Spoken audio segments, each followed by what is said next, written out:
यानी वो जो दिखावे के लिए खर्च कर रहे हैं उसका नतीजा क्या है कि अगर अल्लाह पर ईमान रखते होते तो किसको राजी करने के लिए खर्च करते हैं? अल्लाह को राजी करने के लिए।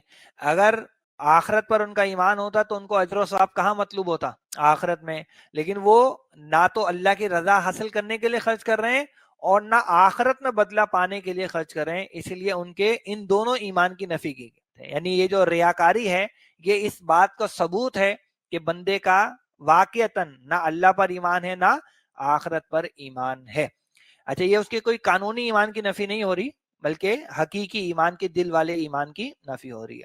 और अल्लाह के रसूल सल्लल्लाहु अलैहि वसल्लम ने मुस्नद अहमद के हदीस में क्या फरमाया कि मन तसद्दका युराई फकद अशरका, जिसने सदका किया दिखावे के लिए तो उसने क्या किया? शिर्क किया। तो ये रियाकारी को शिर्क भी कहा जाता है, शिर्क खफी के अंदर इसको शुमार किया जाता है।